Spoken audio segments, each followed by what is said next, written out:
ಎಲ್ಲರಿಗೂ ನಮಸ್ಕಾರಗಳು.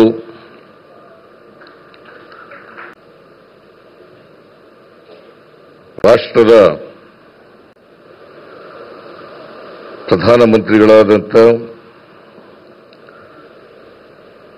ಸನ್ಮಾನ್ಯ ಶ್ರೀ ನರೇಂದ್ರ ಮೋದಿಯವರ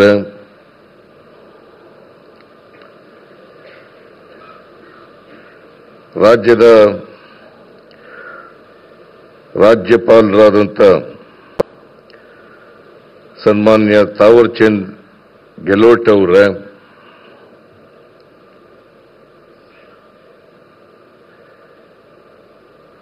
ವಸತಿ ಮತ್ತು ನಗರ ವ್ಯವಹಾರಗಳ ಹಾಗೂ ವಿದ್ಯುತ್ ಸಚಿವರಾದಂಥ ಶ್ರೀ ಮನೋಹರ್ ಲಾಲ್ ಖಟ್ಟರ್ ಅವರ ರೈಲ್ವೆ ಸಚಿವರಾದಂಥ ಹಾಗೂ ಮಾಹಿತಿ ಮತ್ತು ಪ್ರಸಾರ ವಿದ್ಯುನ್ಮಾನ ಸಚಿವರಾದಂಥ ಶ್ರೀ ಅಶ್ವಿನಿ ವೈಷ್ಣವ್ ಅವರ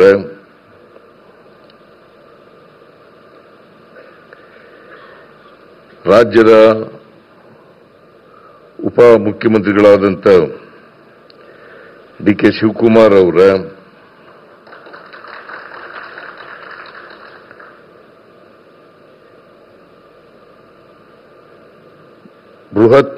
ಬೃಹತ್ ಕೈಗಾರಿಕೆ ಮತ್ತು ಉಕ್ಕು ಸಚಿವರಾದಂಥ ಮಾನ್ಯ ಎಚ್.ಡಿ. ಕುಮಾರಸ್ವಾಮಿ ಅವರ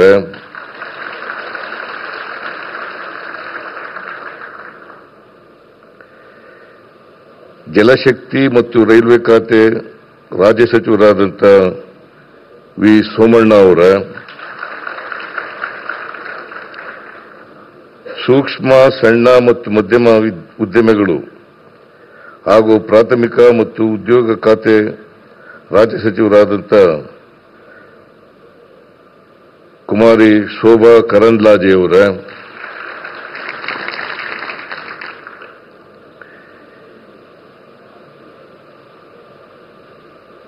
ಸಚಿವರಾದಂಥ ಬೈರತಿ ಸುರೇಶ್ ಅವರ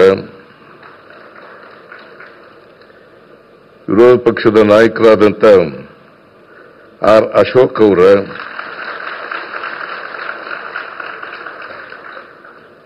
ಬೆಂಗಳೂರು ದಕ್ಷಿಣ ಲೋಕಸಭಾ ಕ್ಷೇತ್ರದ ಲೋಕಸಭಾ ಸದಸ್ಯರಾದಂಥ ಶ್ರೀ ತೇಜಸ್ವಿ ಸೂರ್ಯ ಅವರ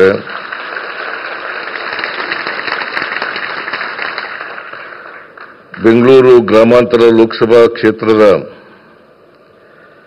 ಲೋಕಸಭಾ ಸದಸ್ಯರಾದಂಥ ಡಾಕ್ಟರ್ ಸಿ.ಎನ್. ಮಂಜುನಾಥ್ ಅವರ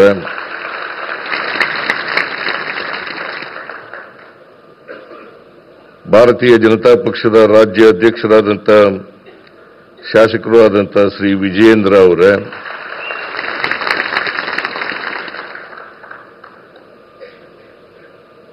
ಈ ಸಮಾರಂಭದಲ್ಲಿ ಭಾಗವಹಿಸಿರ್ತಕ್ಕಂಥ ಆತ್ಮೀಯ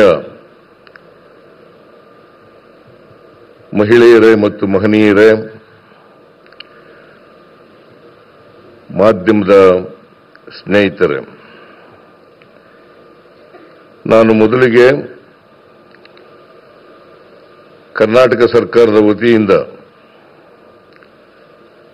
ಸನ್ಮಾನ್ಯ ಪ್ರಧಾನಮಂತ್ರಿಗಳಾದಂಥ ನರೇಂದ್ರ ಮೋದಿ ಅವರಿಗೆ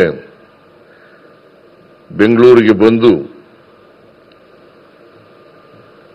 ರೈಲ್ವೆ ಹಳದಿ ಮಾರ್ಗ ಮತ್ತು ಮೆಟ್ರೋ ರೈಲ್ 3ನೇ ಹಂತದ ಉದ್ಘಾಟನೆ ಶಂಕುಸ್ಥಾಪನೆ ಇದನ್ನು ನೆರವೇರಿಸಲಿಕ್ಕೆ ಬಂದಿರತಕ್ಕಂಥ ಸನ್ಮಾನ್ಯ ನರೇಂದ್ರ ಮೋದಿ ಅವರಿಗೆ ಸ್ವಾಗತವನ್ನು 7 ಕೋಟಿ ಕನ್ನಡಿಗರ ಪರವಾಗಿ ಬಯಸುತ್ತೇನೆ. ಹಾಗೆಯೇ ವೇದಿಕೆ ಮೇಲಿರ್ತಕ್ಕಂಥ ಎಲ್ಲ ಆಹ್ವಾನಿತ ಅತಿಥಿಗಳಿಗೆ ಕರ್ನಾಟಕ ಸರ್ಕಾರದ ಪರವಾಗಿ ಸ್ವಾಗತವನ್ನು ಬಯಸ್ತಾ ಇದ್ದೇನೆ.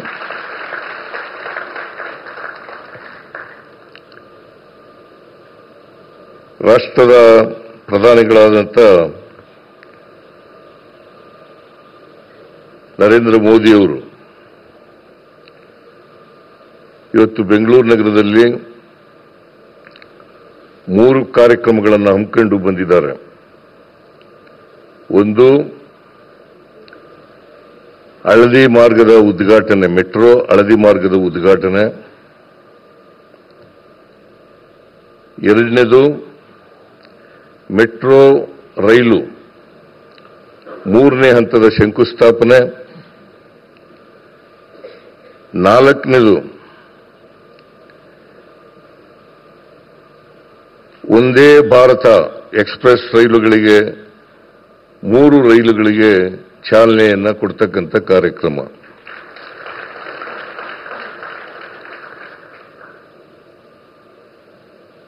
ಈ 3 ಕಾರ್ಯಕ್ರಮಗಳಿಗೆ ಇವತ್ತು ಬೆಂಗಳೂರು ಬಂದು ಆ ಕಾರ್ಯಕ್ರಮದಲ್ಲಿ ಭಾಗವಹಿಸಿ ಅವುಗಳನ್ನು ಉದ್ಘಾಟನೆ, ಚಾಲನೆ ಮತ್ತು ಶಂಕುಸ್ಥಾಪನೆಯನ್ನು ನೆರವೇರಿಸಿದ್ದಾರೆ. ನಿಮಗೆಲ್ಲ ಗೊತ್ತಿದೆ, ಬೆಂಗಳೂರು ಮೆಟ್ರೋ ಪ್ರಾರಂಭ ಆದದ್ದು 2005.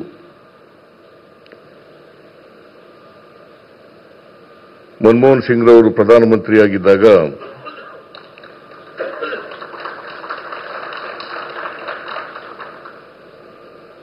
ಬೆಂಗಳೂರು ಮೆಟ್ರೋವನ್ನು ಪ್ರಾರಂಭ ಮಾಡಿದರು.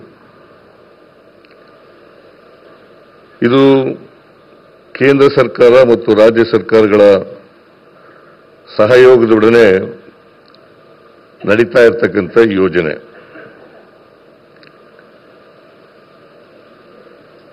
ಈ 2 ಕೇಂದ್ರ ಮತ್ತು ರಾಜ್ಯ ಸರ್ಕಾರಗಳ ಒಪ್ಪಂದ ಏನಪ್ಪಾ ಅಂತಂದ್ರೆ, ಈ ಯೋಜನೆಗೆ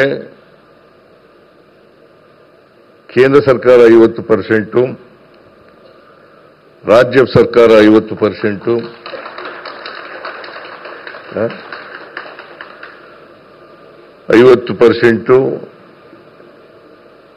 ಇದನ್ನ ಮಾಡಬೇಕು ಅಂತೇಳಿ, ಖರ್ಚು ಮಾಡಬೇಕು ಅಂತೇಳಿ ಒಪ್ಪಂದ ಆಗಿರ್ತಕ್ಕಂಥದ್ದು.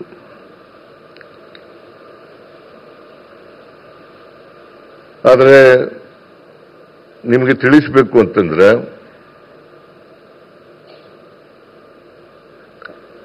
ರಾಜ್ಯ ಸರ್ಕಾರನೇ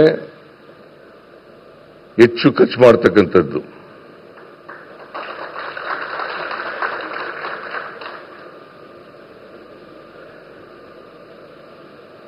ಕೇಂದ್ರ ಸರ್ಕಾರ ತಾಂತ್ರಿಕ ನೆರವು ಮತ್ತು ಹಣಕಾಸಿನ ನೆರವನ್ನು ಸಹಾಯ ಮಾಡುತ್ತದೆ. ಹಾಗಾಗಿ ಇದು ಕೇಂದ್ರ ಮತ್ತು ರಾಜ್ಯ ಸರ್ಕಾರಗಳ ಜಂಟಿ ಕಾರ್ಯಕ್ರಮ ಅಂತಕ್ಕಂಥದ್ದು ಬಹಳ ಮುಖ್ಯ ಅಂತಕ್ಕಂಥ ಮಾತುಗಳನ್ನು ಹೇಳಲಿಕ್ಕೆ ಬಯಸ್ತಾ ಇದ್ದೇನೆ.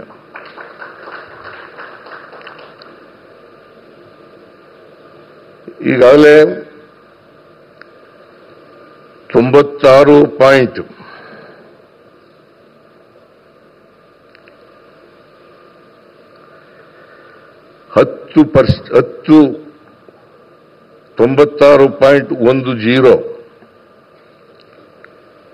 ಇಷ್ಟು ಉದ್ದದ ರೈಲ್ವೆ, ಮೆಟ್ರೋ ರೈಲ್ವೆ ಕೆಲಸ ಮುಗಿದಿದೆ.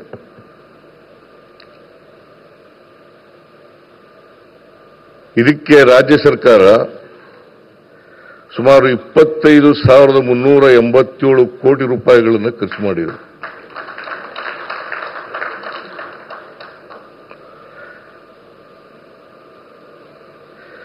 ಕೇಂದ್ರ ಸರ್ಕಾರ ಖರ್ಚು ಮಾಡಿರ್ತಕ್ಕಂಥದ್ದು 7,468.86 ಕೋಟಿ ರೂಪಾಯಿಗಳನ್ನು ಮಾತ್ರ.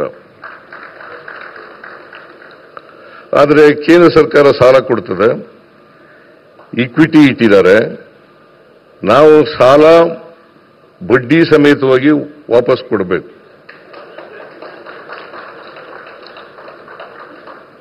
ಇಲ್ಲಿವರೆಗೆ 3,987 ಕೋಟಿ ರೂಪಾಯಿಗಳನ್ನು ಮರುಪಾವತಿ ಮಾಡಿದ್ದೇವೆ.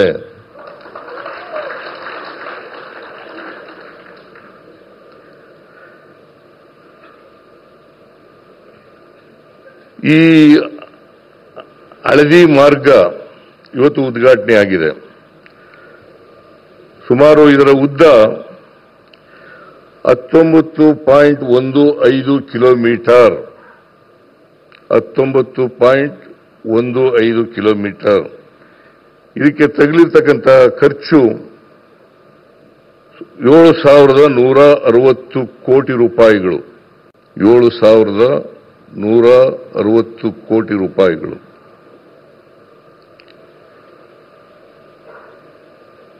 ಇದರಿಂದ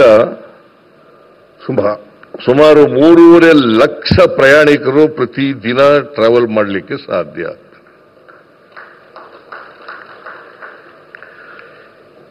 ಇಲ್ಲಿವರೆಗೆ ಮೆಟ್ರೋ ಟ್ರೈನ್ನಲ್ಲಿ ಸುಮಾರು 9 ಲಕ್ಷ ಪ್ರಯಾಣಿಕರು ಪ್ರತಿದಿನ ಪ್ರಯಾಣ ಮಾಡ್ತಾ ಇದ್ದಾರೆ. 9 ಲಕ್ಷ. ಈ ಹಳದಿ ಲೇನು ಇವತ್ತು ಏನು ಉದ್ಘಾಟನೆ ಆಗಿದೆ, ಇದು ಸೇರ್ಕೊಂಡ್ರೆ 12.5 ಲಕ್ಷ ಪ್ರಯಾಣಿಕರು ಮೆಟ್ರೋನಲ್ಲಿ ಹೋಗ್ಲಿಕ್ಕೆ ಪ್ರಯಾಣ ಮಾಡಲಿಕ್ಕೆ ಸಾಧ್ಯ ಆಗ್ತದೆ. ಇದರ ಉದ್ದೇಶ ಏನಪ್ಪಾ ಅಂತಂದ್ರೆ, ಬೆಂಗಳೂರು ನಗರ ಬಹಳ ವೇಗವಾಗಿ ಬೆಳೀತಾ ಇರತಕ್ಕಂಥ ನಗರಗಳಲ್ಲಿ ಒಂದು.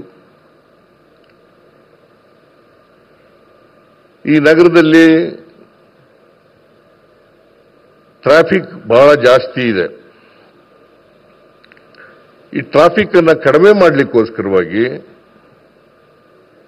ಹೆಚ್ಚು ಜನರು ಮೆಟ್ರೋ ರೈಲ್ನಲ್ಲಿ ಪ್ರಯಾಣ ಮಾಡಲಿ ಅಂತೇಳಿ ಈ ಮೆಟ್ರೋವನ್ನು ನಾವು ಯೋಜನೆಯನ್ನು ಜಾರಿಗೆ ತರ್ತಾ ಇರ್ತಕ್ಕಂಥ ಕೆಲಸವನ್ನು ಮಾಡ್ತಾ ಇದ್ದೀವಿ. ಇದನ್ನ ಹಳದಿ ಮಾರ್ಗ ಉದ್ಘಾಟನೆ ಆಗಿದೆಯಲ್ಲ, ಇದರಿಂದ ನಮಗೆ ಟ್ರಾಫಿಕ್ ಸ್ವಲ್ಪ ಕಡಿಮೆ ಆಗ್ತದೆ.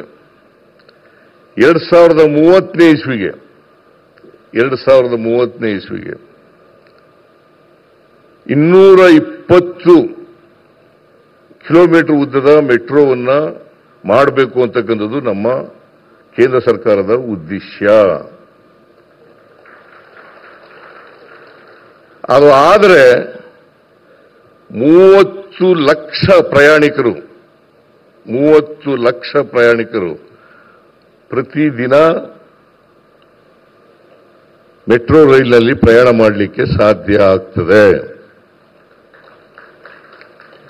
ಈಗಾಗಲೇ ನಾವು 1, 2, 2A, 2B ಇವುಗಳನ್ನು ಮುಗಿಸ್ತಾ ಬಂದಿದ್ದೀವಿ.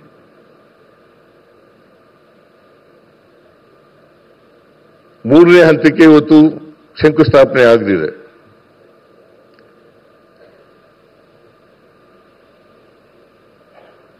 A ಯೋಜನೆಗೆ ಕೂಡ DPR ರೆಡಿಯಾಗಿದೆ. ಕೇಂದ್ರ ಸರ್ಕಾರಕ್ಕೆ ಕಳಿಸಿಕೊಟ್ಟಿದ್ದೀವಿ ನಾವು. ಅದಕ್ಕೆ ಅನುಮೋದನೆಯನ್ನು ಕೊಟ್ಟರೆ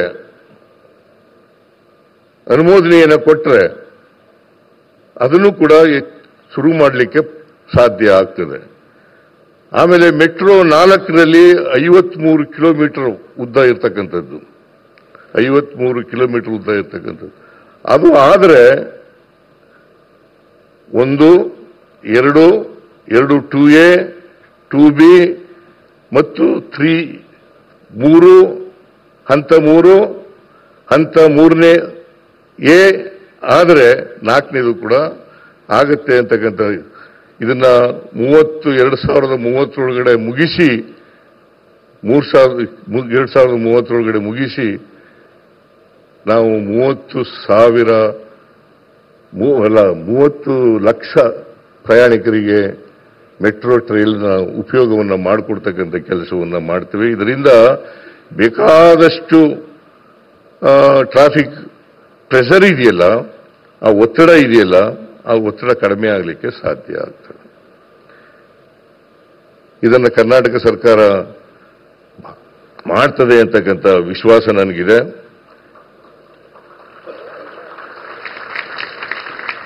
ಆಮೇಲೆ ಇವತ್ತು ಇದೇ ಸಂದರ್ಭದಲ್ಲಿ ಬೆಂಗಳೂರಿಂದ ಬೆಳಗಾವಿಗೆ ಟ್ರೈನ್ ಕೂಡ ವಂದೇ ಭಾರತ್ ಎಕ್ಸ್ಪ್ರೆಸ್ ರೈಲು ಆಗಿದೆ.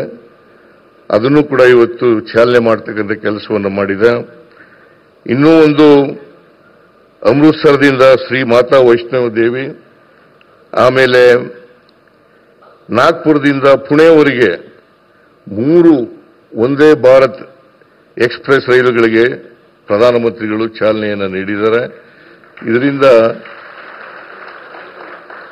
ಹೆಚ್ಚು ಅನುಕೂಲ ಆಗ್ತದೆ ಅಂತಕ್ಕಂಥ ಮಾತುಗಳನ್ನು ಈ ಸಂದರ್ಭದಲ್ಲಿ ಹೇಳಲಿಕ್ಕೆ ಬಯಸ್ತಾ ಇದ್ದೇನೆ. ಆದರೆ ಒಂದು ನಮ್ಮ ರಾಜ್ಯನೂ ಕೂಡ ಹೇಗೆ ಮಹಾರಾಷ್ಟ್ರ ಮತ್ತು ಗುಜರಾತ್ ರಾಜ್ಯಗಳಿಗೆ ಹೆಚ್ಚು ಒತ್ತು ಕೊಡ್ತೀರಿ, ಹಾಗೆಯೇ ಕರ್ನಾಟಕಕ್ಕೂ ಒತ್ತು ಕೊಡಬೇಕು ಅಂತಕ್ಕಂಥ ಮನವಿಯನ್ನು ಪ್ರಧಾನಮಂತ್ರಿಗಳಲ್ಲಿ ಮಾಡಲಿಕ್ಕೆ ಬಯಸ್ತಾ ಇದ್ದೀನಿ. ಏನು ನಗ್ತಾ ಇದ್ದಿಲ್ಲ